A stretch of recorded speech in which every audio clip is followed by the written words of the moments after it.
What do you do when the timing for a whole life insurance policy isn't quite right, but you still want to move forward on a strategy that actually protects your family and sets you up for the future? And that's precisely the story of a woman that came into BetterWealth and was assigned to work with me.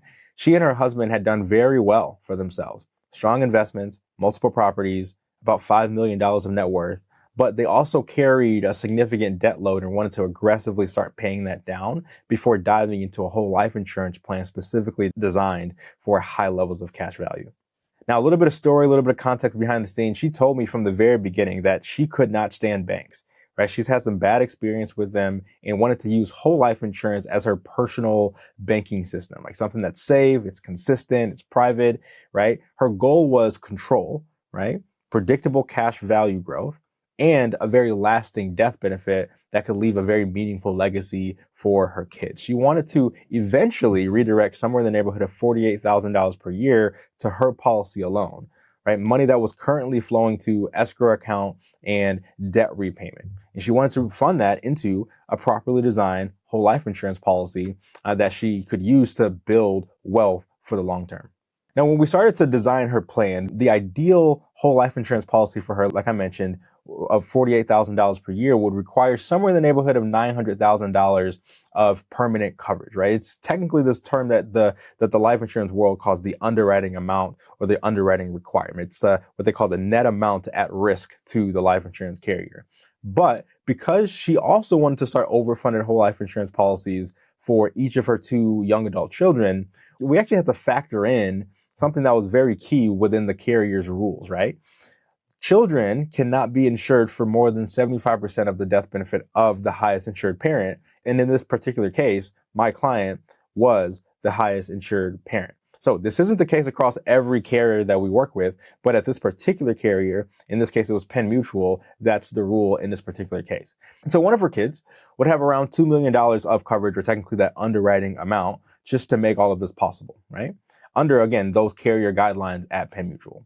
And so that would mean my client would need to have somewhere in the neighborhood of $2.7 million of total coverage on herself. Now, for further context, since my client already had about $1.5 million of life insurance and just kind of term insurance that she had placed prior to working with us, we simply needed to apply for an additional $1.25 million of convertible term insurance coverage, which would give her the protection that she needs now and the flexibility to convert it into an ideal whole life insurance structure later. Again, once all of the debt is gone and the cash flow kind of opens up for her.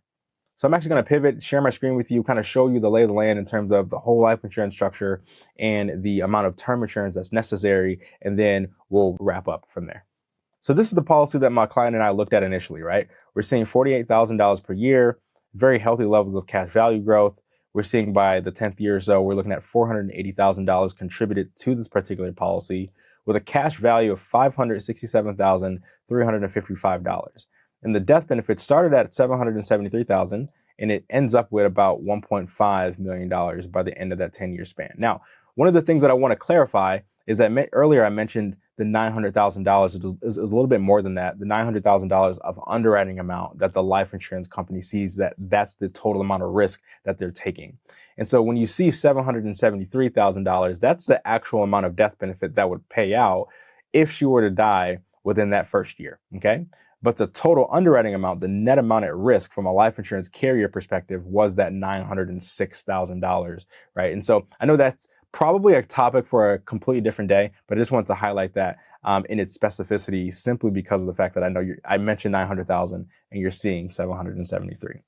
And since she wasn't yet in a position to have this particular policy, what we wanted to do was actually make a pivot. And so we knew, again, that there was $900,000 of death benefit that she would need for her particular policy. We move forward a little bit more so, and we see that for her kids' policy, it would be closer to about $2 million that would be required. And so in order for her kid to get that sort of policy, she would need to have at least $2.7 million of coverage. And so what I wanted to do is show you what it would look like in her particular case in terms of getting the total amount of coverage necessary in order to make not only her whole life policy possible in the future, but also her children's whole life policies as well. So let's take a look. Hey, it's Demetrius. Just want to pause the video real quick and let you know about our education hub that we call the Vault, because the reality is most people have no idea how to evaluate whole life insurance. And so the Vault is a collection of all of our best resources and educational tools to help break it all down. So there's a calculator, a handbook, a crash course, a deep dive videos on all of the numbers. You have all of that in one place and all for free. And so go ahead and click the link in the description or the tag comment below to unlock your access to the Vault. Now back to the video. So in this particular case, it's very straightforward. It's very vanilla. This is the exact policy that we're going forth with at this particular moment. And so for her, we're looking at the $1.25 million of coverage. In terms of the $48,000 compared to the $2,027.75, it's night and day difference, right? And so she's very comfortable with contributing $2,000 per year to get the coverage that she wants, knowing that she's guaranteeing her ability to convert into a whole life insurance policy when the time's right, whether that's in a few months from now or whether that's in a few years from now. As soon as she gets the debt paid off, from a standpoint of just like from the cash flow from her properties and from some other investments that she has going on, she's going to be in a much better position and be in a place where she can more prudently place dollars into a whole life insurance policy. Therefore, something as great as whole life doesn't feel like a burden for her and her family. Now, here's something that I think is really important to share as well, given some recent events that's happened within my own career, right? And so one of the things that I wanted to highlight is the simple fact that usually on this particular channel, we're talking about high levels of cash value. We're honing in on the cash value in and of itself. And we ever so often talk about the death benefit. And I think like that makes sense based on the reasons why people want policies and why people come to us. But at the same time, we have to remember that this is life insurance at the end of the day. And I'm happy that even though whole life insurance is not something that my particular client in this case is going to be pursuing at this very point in time because of some extenuating circumstances, she is protecting her family.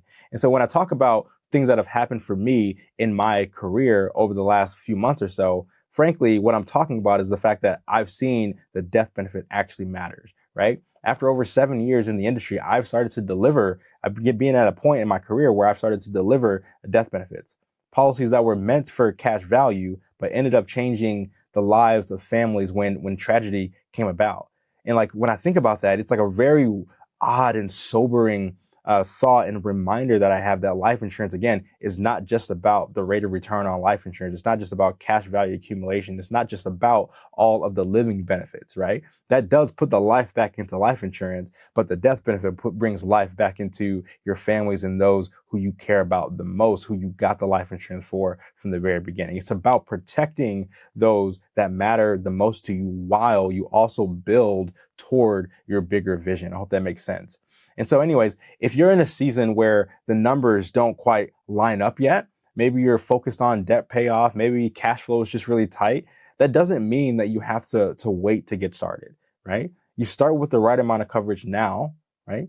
Make sure that coverage is convertible and build into or grow into a permanent plan when it makes sense to do so, regardless of what that number is for you. So therefore, you're still protecting your family while also building your foundation. So if you want help designing a strategy like this, one that actually meets you where you are today, but still aligns with your long-term goals, go ahead and just schedule a call with our team here at BetterWealth, and we'll be more than happy to walk you through exactly what that could look like for you. Thanks for watching. We'll see you in the next one.